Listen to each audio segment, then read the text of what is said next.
Bonjour et bienvenue sur Non Limite Sécu, le podcast francophone hebdomadaire dédié à la cybersécurité.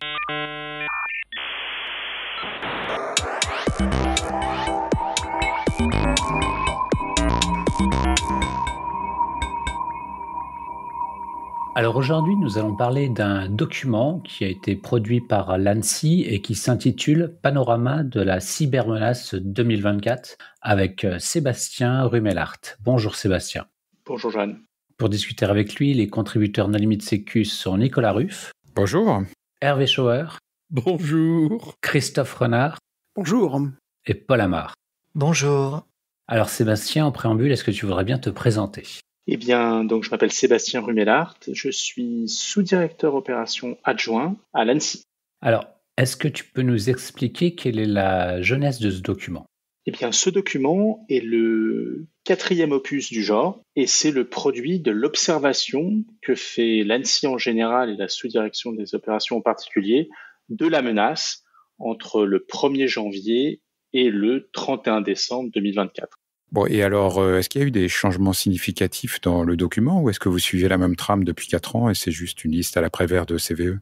Alors, bonne question. Sur l'année, par exemple, si on regarde la structure de l'année précédente, on avait en première partie les intentions des acteurs malveillants, puis leur capacité offensive, et enfin les opportunités saisies. Et cette année, on a changé l'ordre des parties en commençant par les opportunités, puis les moyens mis en œuvre, puis les finalités.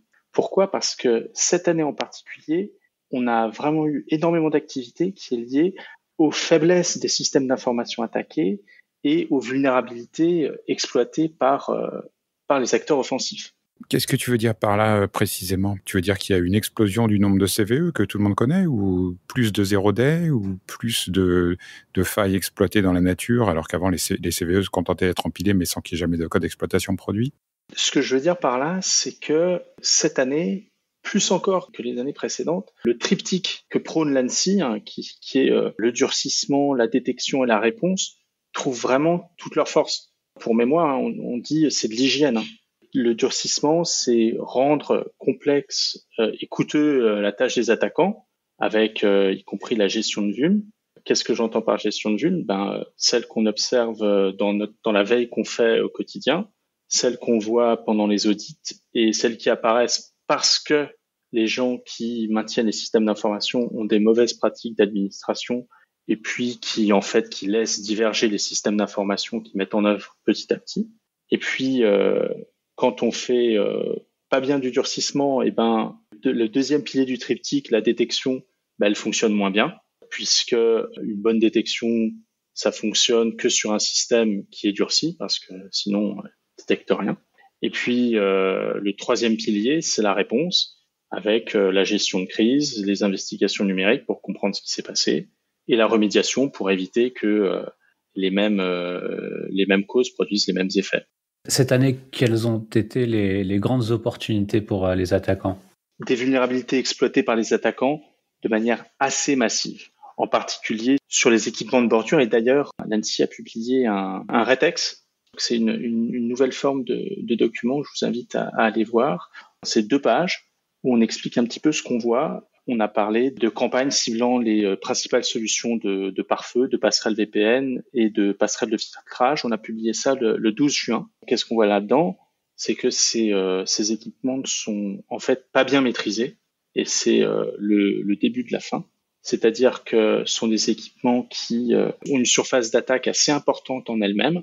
Pourquoi ? Parce qu'au fil du temps, ils ont eu de plus en plus de fonctionnalités, dont certaines reposent sur des briques logicielles obsolètes. Ce sont parfois des vulnérabilités sur ce type d'équipement qui sont assez faciles à exploiter. Exploiter une vulnérabilité sur un système sur une appliance de sécurité, ça ouvre les portes à énormément d'exploitation au sein du système d'information. Donc les attaquants vont mettre pas mal de ressources à essayer de les compromettre. Et puis, un petit détail, c'est qu'en général, ces équipements de sécurité en bordure du système d'information sont atteignables depuis Internet, donc sont illuminés avec des scans. Et qu'est-ce qui explique, d'après toi ou d'après vous, au niveau de l'ANSSI, cette recrudescence, cette hausse d'attaques ? Enfin, je veux dire, si on prend les recherches qui ont été faites par Orange Tsai, par exemple, sur vraiment des attaques sur des VPN. Les premières études, ou en tout cas qu'il a pu lancer, c'était en 2019. On est en 2025 maintenant. Comment on explique cette recrudescence et cette hausse? Faut voir si c'est pas un biais d'observation, c'est-à-dire un début d'exploitation et après, on teste sur les différents fournisseurs et puis on voit que ça marche.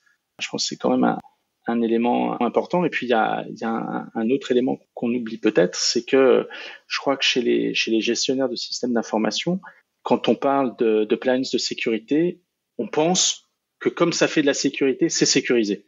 Et en fait, pas forcément par défaut. Et donc ça commande de gérer particulièrement bien ce style d'appliance, de configurer la fourniture de logs, de mettre à jour et de mettre en place la détection sur ces systèmes aussi. De toute façon, il n'y a plus rien qui est sécurisé. Depuis qu'on fait plus d'ADA, je peux dire que tout ce qui sort dans la nature a besoin d'être patché. Il y a beaucoup de monde qui fait encore du ADA. Je pense qu'en complément, peut-être, Paul, il y a un autre élément, c'est que quand en 2019, il y a eu justement cette présentation à la Black Hat, il y avait une nouveauté et grosso modo, des acteurs sophistiqués devaient exploiter depuis longtemps ce type d'équipement. Mais ce qu'avaient montré ces prêts, c'est que l'exploitation pouvait être triviale. Ce qu'ont montré les publications par la suite, c'est qu'on avait des exploitations web simples. Et donc, ce qui en ressort derrière, c'est qu'il y a des acteurs qui n'étaient pas forcément très sophistiqués, qui se sont mis à le faire. Et ce que dit le panorama, c'est aussi que dès qu'il y a une faille qui sort, on voit aujourd'hui des acteurs multiples qui scannent Internet dans son entièreté pour trouver l'équipement vulnérable. Et donc, peut-être que ce qui a changé, il y a un biais d'observation, évidemment, puisqu'on regarde des choses qu'on ne regardait pas avant, mais c'est aussi qu'il y a beaucoup plus de gens qui se jettent dessus.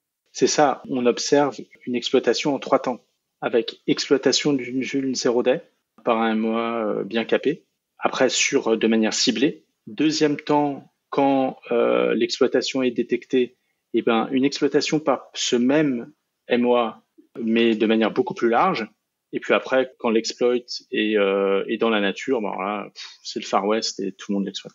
Il y a un cas récent, c'est celui de la surveillance des services secrets belges via leur passerelle de messagerie, qui, pour le coup, était un appliance tierce et qui apparemment était compromise pendant 2 ans.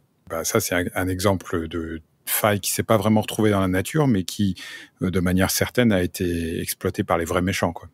Pas des scripts qui dit, avec une intention très ciblée. Et là, effectivement, en plus, c'est sorti. Je sais pas pourquoi, parce qu'en général, quand les services secrets sont piratés, on n'en parle pas trop. Ça prouve que ça existait et que ça existe toujours, indépendamment de ces exploitations de masse. Totalement. Et je pense, pour éviter d'être jargonneux, quand je disais MOA, je voulais dire mode opératoire d'attaque, c'est entendre ça comme ensemble d'outils techniques et procédures qui caractérisent une façon d'attaquer. Et je reviens sur la question de Johan avec les opportunités. 2024, ça a été marqué par les Jeux Olympiques. Est-ce que vous en parlez dans le panorama et du nombre d'attaques, peut-être d'une recrudescence d'attaques qui visait la France explicitement? Alors, c'est clairement on ouvre en fait là-dessus, pour être succinct.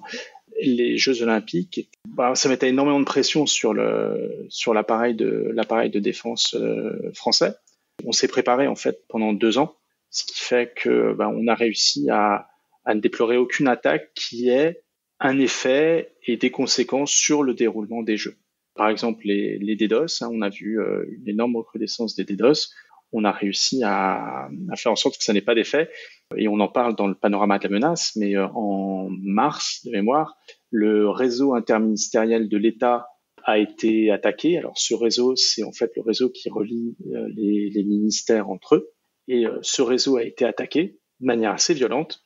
Mais ce que ça a permis de faire, ça a permis de faire prendre conscience aux autorités de l'importance de se protéger contre les DDoS, et ça a diminué d'autant l'impact en fait que pouvait avoir un DDoS en réalité, puisque le DDoS arrivait et on disait voilà, ça va, on sait gérer.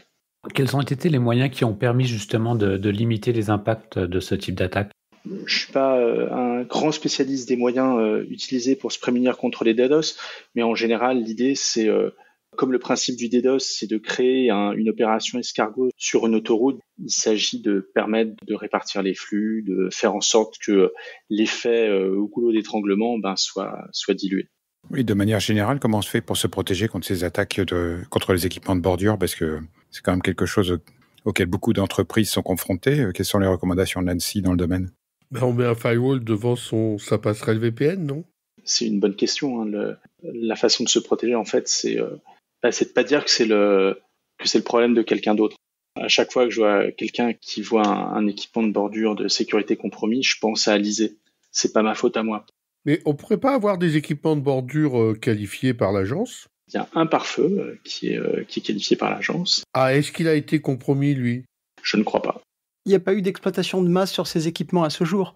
Mais en fait, ce qui était dit dans le document qu'on a sorti en juin dernier, c'était très largement, il y a des choses qui sont structurelles et puis il y a des choses qui sont de l'ordre de la mauvaise pratique de déploiement. Typiquement, quand on trouve des interfaces d'admin exposées sur Internet de ce genre d'équipement, il y a un problème. Quand on discute avec l'éditeur et que l'éditeur nous dit à l'installation, l'interface d'admin est sur une interface différente, il faut donc que l'installateur l'ait explicitement mis sur Internet, ça pose des questions assez sérieuses sur la compétence des intégrateurs qui déploient les équipements. Il y a inévitablement des failles sur des équipements qui sont riches. La tendance qui a fait évoluer des tonnes de fonctions au sein d'un seul équipement, ça augmente la surface de code exposée et, comme le disait Sébastien, ça va être source de plus de failles exploitables, mais fondamentalement réussir à les maintenir à jour, les superviser, ne pas exposer les interfaces d'administration sur des réseaux qui sont source d'attaque, donc Internet et les réseaux bureautiques indiscriminés, ça réduit drastiquement la fenêtre d'opportunité pour les attaquants. Dans une grande majorité des cas, c'était des vulnérabilités sur les interfaces d'administration qui permettaient l'exploitation de vulnérabilités, non? Pas toutes, mais beaucoup. La majorité, c'est sur des interfaces web. Certaines interfaces web sont des interfaces pour monter des VPN où il y a une partie interactive de login, mot de passe, second facteur, etc. Pas uniquement, mais majoritairement sur des interfaces web. D'accord. Donc pas nécessairement uniquement de l'admin, mais aussi ça pouvait être une interface web.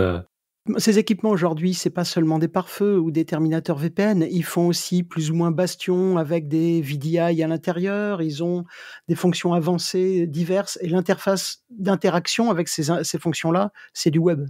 Est-ce qu'il ne conviendrait pas de mettre un WAF alors devant ces équipements? Il y a sans doute un WAF intégré à l'équipement. C'est ça. Et le problème, on en arrive à la conclusion, c'est une fonctionnalité sur un équipement qui fasse les choses simples et bien, réduire la surface d'attaque.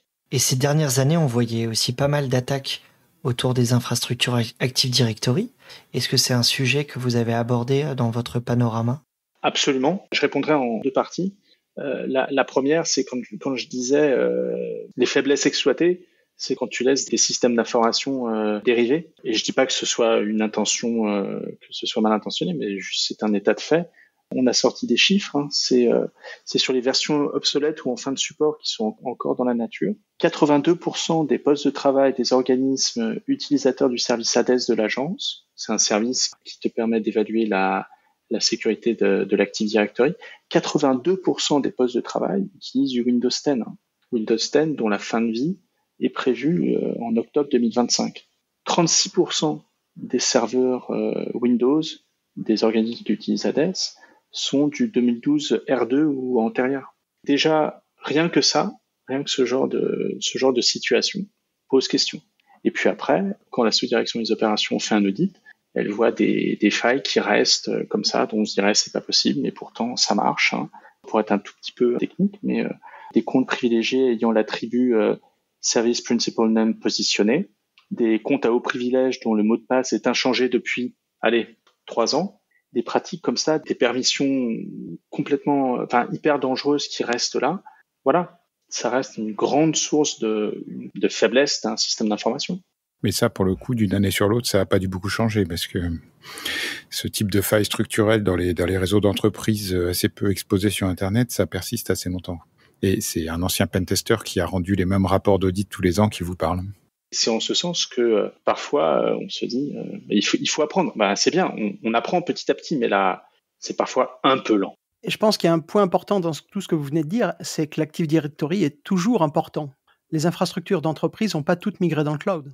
Et même celles qui ont migré continuent à faire de l'hybride entre l'Active Directory, de la synchro entre l'Active Directory local et la partie Azure AD, il me semble. Il y a peu de gens qui ont totalement jeté leur Active Directory on-prem pour passer 100% cloud pour l'authentification.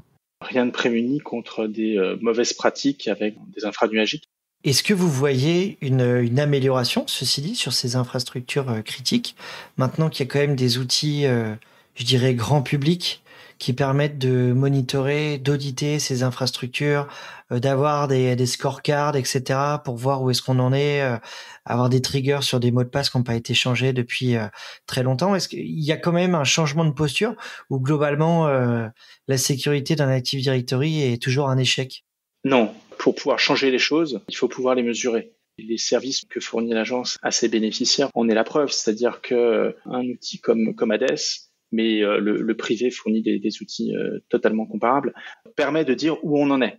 D'accord ? Et donc, au moins, quand tu as ton rapport Hades ou autre, tu sais ce que tu dois changer.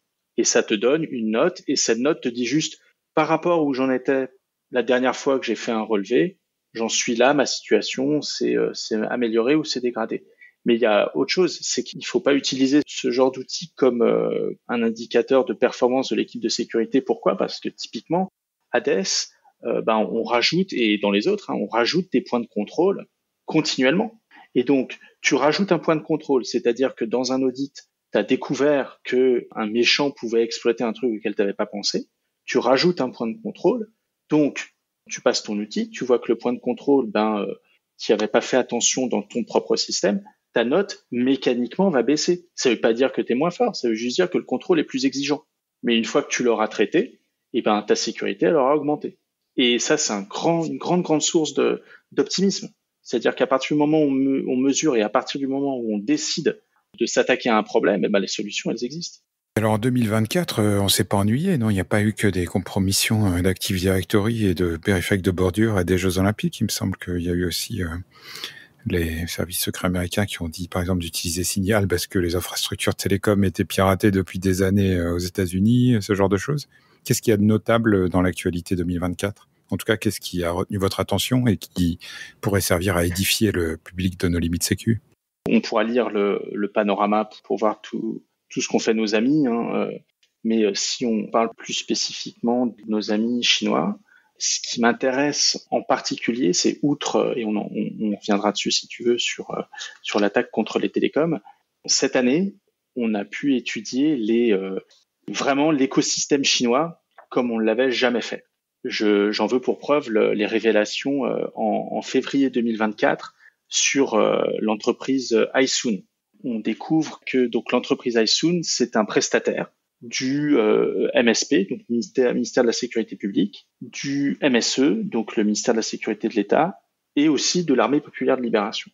Et qu'ils fournissent plein de trucs, dont le logiciel de surveillance, mais aussi fait de la lutte informatique offensive. Et c'est une entreprise qui est pleinement intégrée dans l'écosystème chinois. Qu'est-ce qu'on voit dans les documents qui ont été leakés ? Qu'il y a des liens contractuels, des liens d'infrastructure entre plusieurs modes opératoires adverses réputés chinois, que le ciblage de ces MOA concorde avec les intérêts stratégiques chinois, et que en fait, si j'en viens à ma conclusion, c'est que on a découvert avec iSoon, et j'invite vraiment les lecteurs les auditeurs du podcast qui sont aussi des lecteurs du panorama de la menace de mener plus avant leur lecture, et ils se rendront compte que on voit bien avec l'exemple d'iSoon combien il y a une intégration entre l'appareil d'État, l'appareil économique et l'appareil universitaire au profit des intérêts stratégiques du gouvernement. Mais est-ce que c'est pas justement une des nouveautés du rapport de cette année, tout ce développement que vous avez mis sur cette fameuse lutte informatique offensive auprès des États, et ce, dans plein de pays. Et puis, on vient à se poser la question, mais alors, nous, en France, on est aussi au point que les Chinois, les Russes et les autres ? Il y a une initiative franco-britannique qui s'appelle Pall Mall, en bon français, qui essaye de donner des limites et de dire voilà du bon usage et du mauvais usage des capacités privées pour essayer de faire en sorte que ce soit pas le Far West. Merci de franciser les termes anglais parce qu'on a quelques auditeurs qui ont des problèmes d'accent anglais. Il se reconnaîtra. C'est un peu nouveau quand même, ces histoires d'attribution. Il y a eu plein de fuites, en particulier il y a des groupes de ransomware dont les discussions ont fuité, et ça c'est effectivement des sources d'informations extrêmement intéressantes pour les gens qui font de la threat intelligence.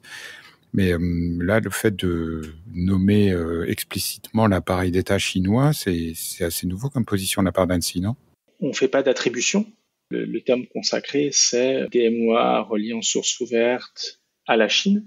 Donc, c'est pas notre métier, c'est juste de dire que plusieurs MOA présentent des caractéristiques similaires. Et dans le cas de Daisun, on montre bien que il y a un alignement assez clair entre ce que font ces entités et les intérêts chinois. Nous, ce qu'on fait, de toute manière, c'est de l'imputation. On dit c'est probablement ce mode opératoire d'attaque qui a fait telle chose.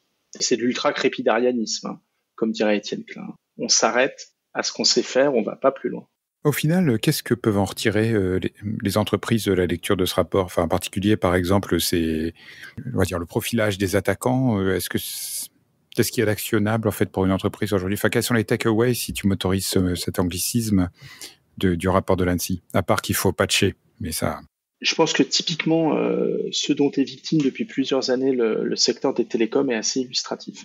Ce qu'on voit depuis quelques années, parce qu'on y met énormément d'énergie à les protéger et à les accompagner, c'est que les modes opératoires adverses qui ciblent des opérateurs comme les opérateurs télécoms, ils mettent les moyens. Ils étudient des protocoles très spécifiques, ils passent du temps et ils font en sorte d'eux.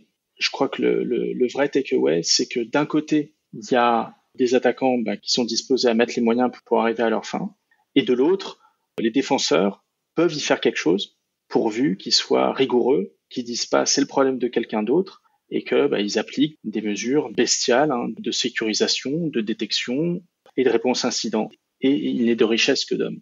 Ça me semble une excellente conclusion, mais est-ce que tu veux apporter le mot de la fin? Peut-être en deux temps.